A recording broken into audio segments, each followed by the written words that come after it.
Pascucci? Here. Mayor Hines? I am present.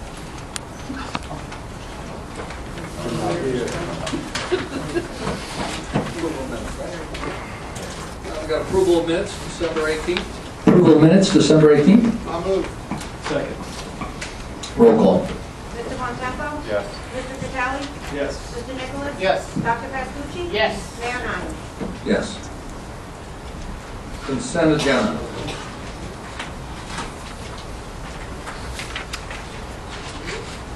Until 2000, from 54 through 67. Motion. Second. Roll call. Mr. Bontempo? Yes. Mr. Catali? Yes. Mr. Nicholas? Yes. Dr. Pascucci? Yes. Mayor Hines? Yes. Line item number 8, introduction of an ordinance. Tom, you want to just summarize that a little bit before we open up for discussion? No, it's just, I'm sorry, it's just introduction. Ordinance 2019-01, bond ordinance to authorize the undertaking of various improvements to parks in, by, and for the Township of Holmdel in the County of Monmouth, State of New Jersey, to appropriate the sum of $2,500,000 to pay the cost thereof, to make a down payment, to authorize the issuance of bonds to finance such appropriation, and to provide for the issuance of bond anticipation notes in anticipation of the issuance of such bonds. Motion to adopt on first reading, published in the Asbury Park Press, and set public hearing for Tuesday, February 12, 2019. Motion. Second. Roll call. Mr. Bontempo? Yes. Mr. Catali? Yes. Mr. Nicholas? Yes. Dr. Pascucci? Yes. Mayor Hines? Yes. Ordinance approving minor division of the land located in Block 22, Lot 2006, 3 South Park Court, in accordance with community regulations. Sorry. ADD kicked in. Ordinance 2019-02, ordinance approving minor diversion of land located in Block 22, Lot 20.06, 3 South Park Court, in accordance with the Green Acres regulations. Motion to adopt in first reading, published in the Asbury Park Press, and set public hearing for Tuesday, February 12, 2019. Second. Roll call. Mr. Bontempo? Yes. Mr. Catali? Yes. Mr. Nicholas? Yes. Dr. Pascucci? Yes. Mayor Hines? Yes. Donna? Mayor? Anything you want to talk about? No, I do not. It's not very nice. Jeanette, I know you have something to talk about, How do you know that? because I have to spend some valuable time with you today. Well, yes, Mayor, I do. I just wanted to bring to everyone's attention that in December, the township took advantage of low interest rates in the bond market, and we permanently bonded some of our outstanding short-term debt. In continuing with that and moving forward and keeping an eye on the market, we've been working with our financial advisors at Phoenix, and we're trying to develop a long-term debt strategy that will enable us to plan for future capital projects, utilizing both anticipated pilot revenues as well as borrowing to take advantage of the debt market and the low interest rates. And so I just thought that, would be prudent for you to be aware of, we did have a meeting today, and we continue to move forward with that strategy plan. So I want to add a few things, because I think Jeanette's being humble, and that's wonderful. But if you understand the way interest rates work, short-term interest rates have been extremely low. You can just look at your own checking and savings account, what you've been getting, which is close to zero. And Jeanette has really taken a lot of our debt and kept it in that short-term bucket. We were borrowing at sub 1%. Now, as the Fed has raised interest rates and the yield curve has flattened, we're going to take and go out with some of our debt. So it doesn't pay to keep it short term at 2.2 if you can do 10 and 12 years at 2.3. And really, she's timed this magnificently.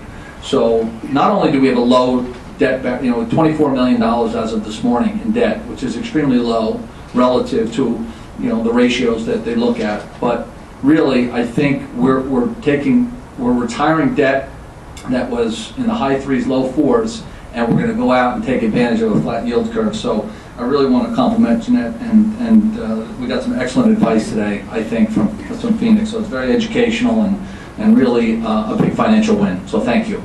Thank you. Michael, anything? No, all quiet here, Mayor. Thanks. Engineering. No, Mayor, no specific report. Okay. I'll go left to right. Greg? Nothing today. Rock. I bet you have something to talk about. I yield my car to Rob. I can figure out the phone. You might want to go and just turn it, make it permanent, Rock, because you're going to talk for at least a minute. There you go. Right, you know I'm going to get arrow shot at me. We're still waiting for the official document from Dr. Carter. This does not mean that I haven't talked to him and gone over his thoughts with him. This is not BS.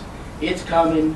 And from what I gather, talking to other people, fire department members, other towns, people that had fires, all different kind of people, Mayor's been really jumping on this. He's been talking to other towns and seeing what they're doing, how to improve their fire stuff.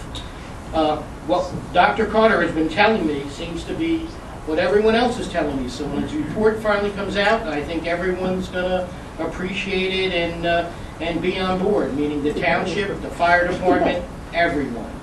Online, we already posted we're doing stuff. We're not waiting for the full report to come out. We've already given the standard operating procedures that he recommended to our fire department, and I see the chief and a bunch of members in the back, so they can go over these, modify them, what's better for their department. That is essential. We are going to establish a central firehouse, a firehouse in the center of town. Whether it's a new building, whether we're reconditioning something that's there, there will be a centralized firehouse. It's going to cost some money, but we're going to do it. This way that firehouse can serve the whole town of Holmdel. We need more people, so we're going on a volunteer campaign. Mayor's already on 35 if you want to see him. There's a big poster. I wanted my picture, but they wouldn't put it. No. So there's a big poster on 35 asking for people to join our fire department. So it's a lighted poster on 35. We listed online, and I can go over this, all the things we're already doing to get volunteers. We're going to do direct mailing pieces and flyers. We're developing new methods to communicate fire prevention to the community. Mayor's going to do something every month for this. One of the biggest ways we save lives in town, not only is with the firemen and their department, is prevention, and people have to know what to do and how to be prepared. The mayor's going to jump on that and do something every month. Fire department's going to have open houses. People can come in, see what they're doing, see what they got. Maybe they want to join and help out. Maybe they can't be a fireman. Maybe they want to be fire police or do something else there with them. But we want to get more people involved, and we really think we can. We really think if we put a push, we can get a lot more members. There's going to be tabletop presentations, community events, school function. We're already appealing to students at Brookdale College, and I met with another child the other night. He's going to Brookdale for 2 years, lives in Holmdel, wants to be a fireman. He's waiting to turn 18 to join the fire department. If we can offer them a little bit of scholarship here and there, we can get a lot of our students who don't go away to college, who go to Brookdale and who are young and in shape, volunteer for our fire departments. When I'm in my practice, I'm not anymore, so many kids want to be policemen and firemen. Believe it or not, they want to go into those two occupations. So we can get a lot of kids from Brookdale to help out. We're going to engage the 4,000 employees at Bell Works. We're going to have an event there so people that work there can see how they can volunteer with our fire department. And we're going to put a permanent fixture in the library so that the people can see what the fire department offers them and what they can offer their town. So we're going to put a big push on it, and I personally think we're going to be able to get enough members. But if we don't, the next step would be to have a paid department. And that's something we're not just stopping at, but it's something that we're going to be looking into. But my opinion, and again, when Dr. Carter's report comes out, I believe his opinion's the same thing. We're going to push for volunteers, but if we can't get enough, then we have to have a paid department. We need a centralized fire department with people there that can respond immediately. We have two public works workers that are volunteer firemen in Holmdel. They can jump on the truck and leave immediately. So that's an option we already have. The firehouse that we have that's centrally located is the one on Crawford's Corner Road. Whether that's the place or we're going to do another place, we're not sure yet. But that place is not, that's a fire substation. It's not really a fire station, and we need a fire station. If we're going to have to recruit new members or recruit paid members, they're not going to come there. You should go there and see how our fire department has to put up with. It's really pretty ratty, to say the least. If they have to sleep there during a snowstorm, they sleep between the trucks, on cots. There's nowhere. Their meeting room is about this big. It is impossible to even have a meeting there. And in the other firehouse on Centerville, which would become like more of a substation, that one they meet in a bathroom with a folding table. It is unacceptable, and it's another reason why I and the mayor don't think we have enough members. So I think we can have members, but if it doesn't pan out, we will go to the next step. I know nobody believes me, but that report's going to be coming out shortly, and then everyone can read it online, then we can discuss it. Thank you, Rocco, and I want to thank you for all the time that you're putting into this. I mean, just to summarize a little bit more, taking summary of what exactly we have, understanding how many drivers we have, the conditions of the trucks, the conditions of the equipment, understanding the standard of guidelines that are put forth. There's a lot to learn. I do believe, and almost universally, talking to people at the county, talking to fire departments, especially Middletown. By the way, Middletown's one of the largest, if not the largest, volunteer fire outfit in the United States. So, but even in their departments, you know, the average age is older. It was a cultural thing that hasn't necessarily evolved into today's world. And I've had too many people tell me, well, Holmdel's challenging. It's no challenging than any other towns. Look, we struggle to get volunteers to do anything. It's the same people that are at your schools, the same people coaching, it's the same people doing scouts. I think this has got to be hit from both directions. We are going to work as hard as we can to work with the fire departments to help drive volunteers. At the same time, we want to be able to offer a little bit more, and that's going to require some capital improvements and some strategies around that. So, Dr. Carter is a really smart man who knows a lot about fire. He might not be a technology expert, and he's struggling a little bit. We're going to get this out to the public. There's nothing to hide, and there's nothing not to believe. So I don't think you have to repeat yourself in that, Rocco. So, but thank you for all the time and effort.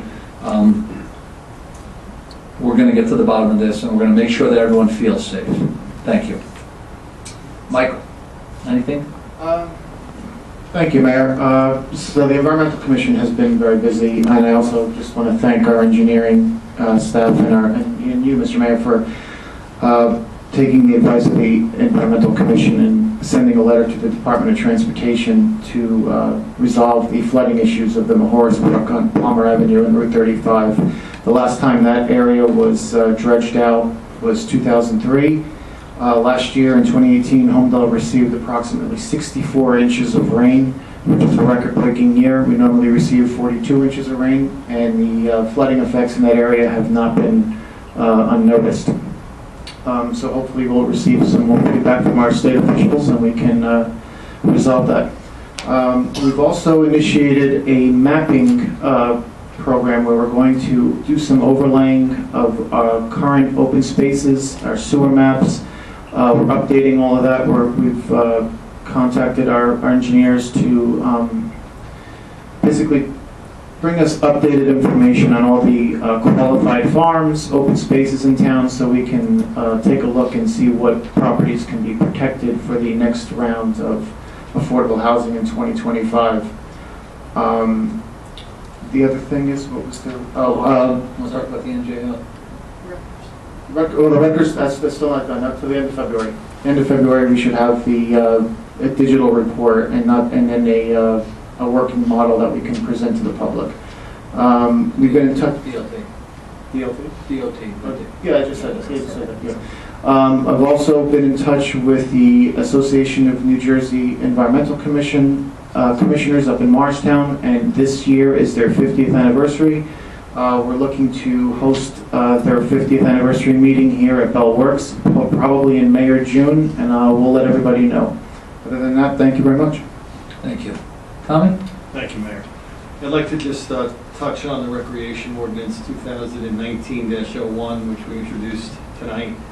Everyone in the room, I'm sure, is familiar with the fact that we've been working with the user groups throughout town to look towards field improvements and upgrades to all the parks and facilities in Holmdel. And in 2018, we budgeted through our capital budget money to make some improvements. So at the end of last year, we circulated some detailed information about some of the requests from the user groups, and that came in at about $2.2 million.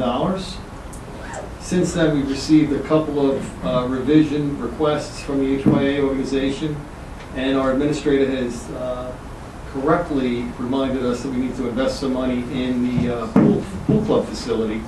So tonight we introduced a $2.5 million ordinance for a capital expenditure on recreation fields and the pool club. Within the next week to 10 days, we should know exactly what the exact upgrades will be at each park, and we're going to post that online before the public hearing. Thank you, Mayor. Thank you, Tom. Just a couple quick updates that we talked about. We're actually going to have a community tech night, and that's going to be Monday, February 25th at 6 p.m. And that's going to be inside the Learning Center at Bell Works.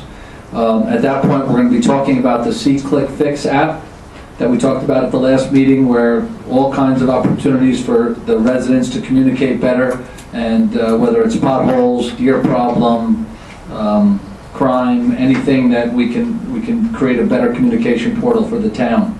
The Code Red mass notification system, personnel went through a training, and that should go live at the end of the month here. Reminder, the community cleanup again is Saturday, March 23rd, 9 a.m. at the Senior Community Center. And that's it from me. So with that, I will go to public comment. Public comment. Don't be hesitant. Jay, kick us off.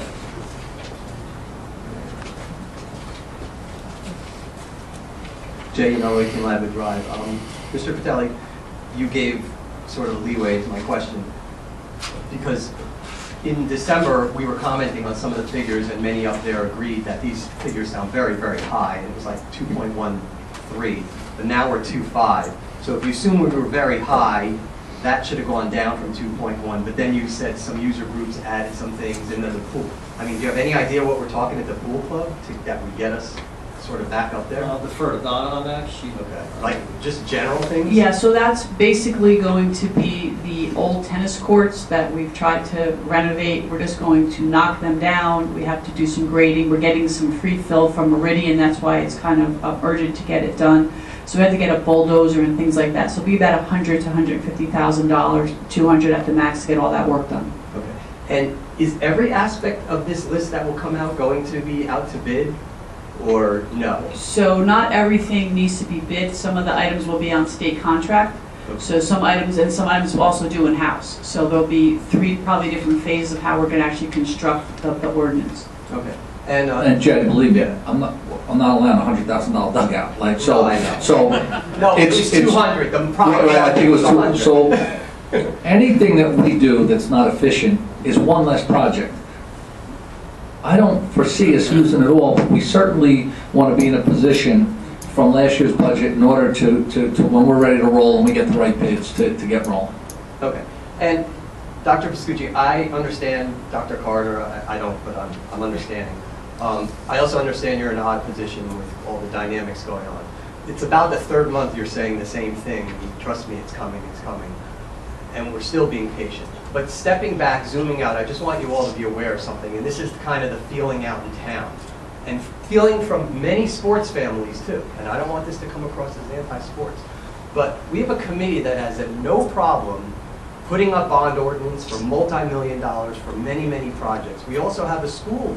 I mean, I think if you add up all the recreation and athletics projects from the school and everything we're proposing in the next few years, we're talking maybe $15 million by the time everything's done, the land swap, this, all the stuff at the school. But we're talking about, well, we may need to add on to that facility or how they, I can imagine we may need if we're gonna have one firehouse, we need a very well-built, vibrant firehouse. We probably need new fire trucks. We need a lot of new equipment. We need training. And oh, by the way, in 18 months, if we don't have enough people, we'll hire people. To me, this sounds like a big ticket item, and we should be talking about these numbers now before we talk about $280,000 to put new sod on Cross Farm Field number 4, $192,000 to rehabilitate the lacrosse field at Village. I mean, you have to understand, people are laughing at you about this. Whether you care or not, you guys need to seriously prioritize and tell us, you know what, this firehouse safety project, maybe $7 million, $5 million, I don't know what the number is, but we have houses burning to the ground, we have sports families outraged, and I think you guys need to take it more seriously. I'm not saying you're not focused on it, but I think you need to look at it a little differently. Thank you for your comment, but I get to make a comment. Sure. Take it very seriously. The most serious thing that I've taken in my life besides being a doctor. We're going to do what we have to do. I can't give you a number right now. I know you want it. Sports has been going on for years before we get anything. Years.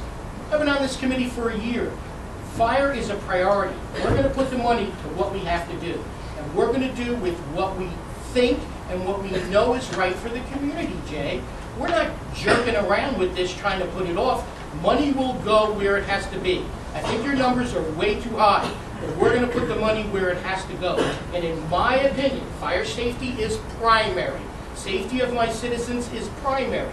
But I truly believe we can do both, Jay.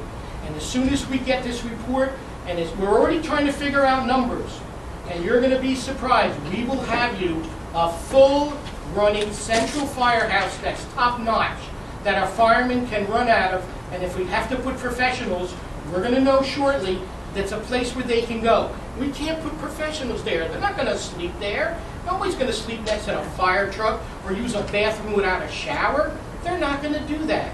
And probably wouldn't even be approved. So we were going to do it, Jay. I know you don't believe me. We're going to do it. Okay, I appreciate that. And respectfully to all of you, the community believes you've been jerking around with this, using your words, for 4 years. I hope that's Okay, thank you. It's okay, it's okay. Rock, it's okay. It's okay, Rock, it's okay. He's not the community spokesman, so. That's what he thinks. All right, Scott?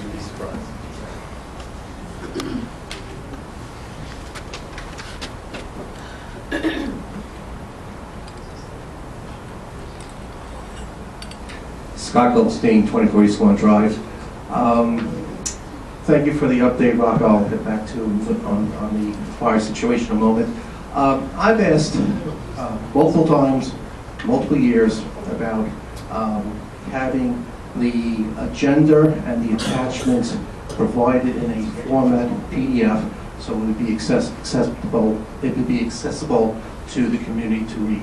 Okay. So what I really like to understand is this a technology issue that the town can't fix, or there's another issue here that I don't understand about? Are those all your questions? That's my first question. Okay, The next one is cool. really more of a comment. All right, give us your comment, then we'll finish when you're done. Sure. Rocco, thank you for the update. That's about the most informative information I've got about the fire department, and I really do appreciate the efforts here. We have seen in the past where contracts haven't been executed. I'd like to know, is there a drop dead date when we pull this contract and say that's enough and we need to go to somebody else to get the information?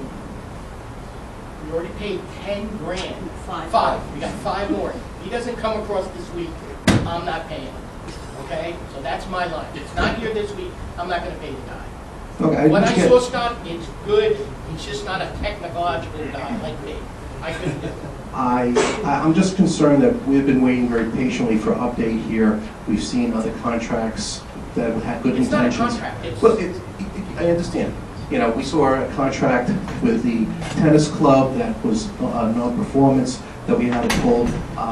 So I just want to make sure, I mean, I am, for one, I know a lot of people in the community are very frustrated that this hasn't had the attention. I applaud you, and I've done this online, but the work of chaperoning and getting this pushed through. So I really appreciate it. I'd like to see it, and we'd like to see it sooner than later. And I'd like to know if there's going to be a deadline, and you just said in a week, so that sounds great to me.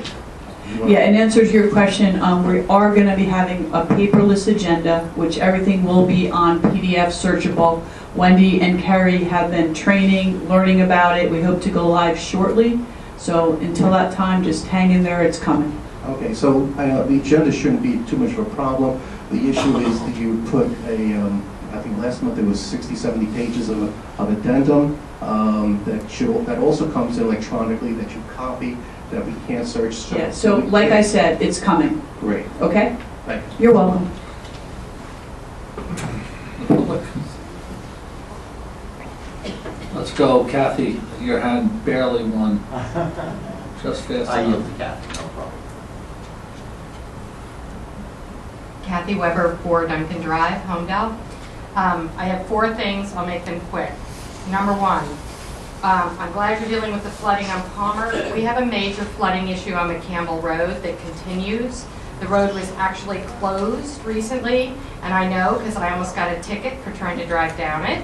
And every time it rains, the creek floods, and the road is impassable. So I'd like to know what's being done about that. 2, the fitness court application that was approved tonight for Cross Farm, I want to publicly state I'm adamantly opposed to. I'm concerned about additional costs to do that. There's no such thing as a free lunch. I would want to know what costs are going to be required to support that, what's going to be required to landscape it, because it is the ugliest eyesore looking thing I've ever seen. It is artificial and it is not consistent with the aesthetics of Cross Farm. And I also don't think anyone's going to use it. It's shades of a polyester version of the old fitness trails, which were made out of wood until they decayed and were all ripped out because nobody used them. People think they're gonna, but they don't. So I have issues about that. The bond ordinance, my questions will hopefully be answered when you release the rest of the details, but the things I would like to know are the extent of turf fields being implemented in that, the extent of renovations and repairs to the pool club, which has been in dire need, the actual tax cost to the taxpayer of $2.5 million bond ordinance. And I'd also like to know, now we're into another calendar year, what our actual Bell Works revenues are, because the last time I heard it was $330,000 for a calendar year. So I'd like to know how we're going to be paying for these bond ordinances, because this is the first one. Then there's going to be one of some sort probably for fire. Then there's going to be one of some sort to support the land swap and turf fields and parking lots in there. So that's at least 3 that I know of. And I just want full transparency. Okay? And you don't even have to answer me tonight. I'd like to just answer the one question about the turf, artificial turf. It's limited to Phillips Park. Both upper and lower field will get either all or partially artificial turf at Phillips Park. That's it. Okay, and I hope that could be, to the extent possible, limited to infield, just again, in terms of what's environmentally sound and safe for the kids. Okay? Thank you. Bell Works was 6, what, Jeanette? For 2018, it was approximately $620,000. That's 2018. Right. Okay. Is that Bell Works and toll? Correct. Yes.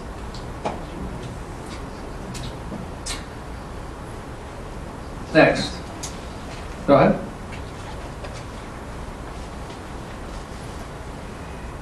Okay, Tom Wood, 20 Heather Hill Way. I'll give you a break. I'm only going to talk about one thing. That's good. I want to talk about the bond ordinance about Sutton. Okay, so I'm used to looking I'm sorry, at... about what? Sutton. That's the one you adopted. You adopted on first reading today. It's about Sutton. It was introduced, and it was park on improvements. first reading. Yeah, it said park improvements. Yeah, okay, so park improvements is a pretty broad thing. So thank you, Mr. Patelli, for pointing out that there is going to be an itemized list, which will be available before the public hearing, so that when the public hearing takes place, there will be an itemized list that explains what this is about. Right now, it's just kind of vague.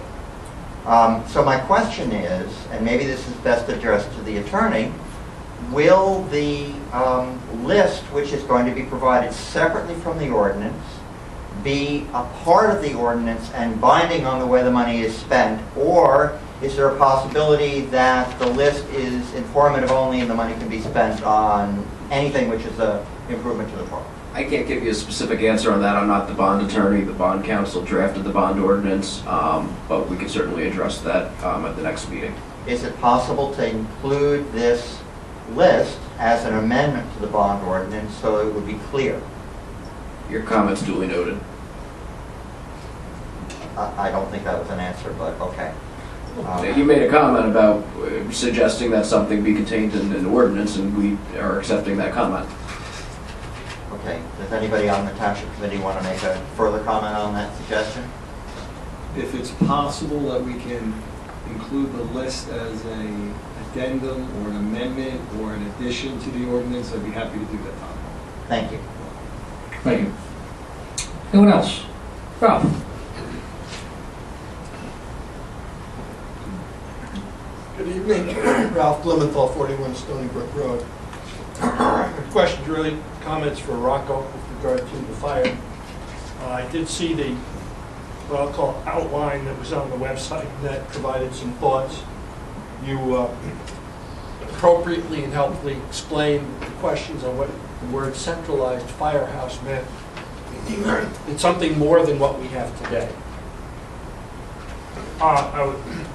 This whole fire issue, however, has been around not just for the year you've been on the committee. It's been around for a decade, a long, long time. It certainly precedes the recreation issues as they boiled up. So it's been something that prior committees have struggled with. I was somewhat bothered by the first bullet as it appeared on the website. Perhaps you can expand a little bit on what that means. It says implementing standard operating procedures. Just reading the English implies to me that at present they're not following any standard operating procedures. So a little more, if you can comment at least preliminarily, what does this mean? They always have standard operating procedures. These were Dr. Carter's recommendation for standard operating procedures. They have those. They took his, and hopefully they can modify him to come out with some maybe different standard operating procedures. But they have standard operating procedures. And I have the fire chief here. I'm presuming they should have procedures now. They do. Okay, Well, so this is a new set of they have a full procedures. set of SOPs, and Dr. Carter has added some other ones that are suggested that they might incorporate into their current fire department. To improve them. So again, and this report Make it more is efficient, a, flexible. you're right, yeah, this is a report that when you see it, it's gonna be a suggestion. Not every item in there is gonna have to be implemented, because some things are just not appropriate for Holmdel. So you'll see. I can't stress enough, though, as residents, the one thing that we're all in this together. Look, fire is a scary thing. You know, when you live through it, and Rocco and I sat for quite some time with a person on their house, and everything that they were near and dear to them burned. Thank God we've never had a real tragedy when it comes to fire, and I hope to God we never do, and we want to take every step. We're willing to put money behind that. I mean, we have opioids that are killing kids, that have actually killed residents of Holmdel. And for some reason, we don't necessarily talk about that or want to spend millions. We've had a few fires. One was an arson, one was a mistake by a builder, and one was something else. So we want to make sure that we're taking every step. But it's going to take the entire community to get behind this. It's going to take kids out of high school that are staying local. It's going to take young retirees. We've got 3 drivers in town. We've got to find other drivers for the trucks. I can buy new equipment, new trucks, and build a beautiful firehouse. It doesn't matter if there's not people there to fight a fire. So, at the end of the day, we have to balance. And I know that seems to be like hey, let's just make professionals. Well, that's a lot of money. And I'm not opposed to spending endless money if it's going to save lives. But let's not confuse safety with an epidemic. This is not what I would call a systemic problem. It is a safety concern that we want to address on every angle, and it is beyond important to me. I can't tell you how much time I've spent since January 1 with Rocco, learning more about fire and fire safety, talking to other towns, but it's just not like a quick solution. There is no quick solution. The best and first thing we can all do is encourage neighbors, friends, colleagues to consider getting involved in volunteering. That is the first step. We are all willing to put money behind it once we understand what the right solution is. So, Thank you. thank you. And if anyone wants to volunteer, the firemen in the back, I'm sure they have applications. Yes, they do. So please get anyone. Take the adventure, make a difference. Yeah, come on, it's cool, be a nice band. Any other questions from the public? If not, seeing none, motion to adjourn. Enjoy your night. Thank you very much.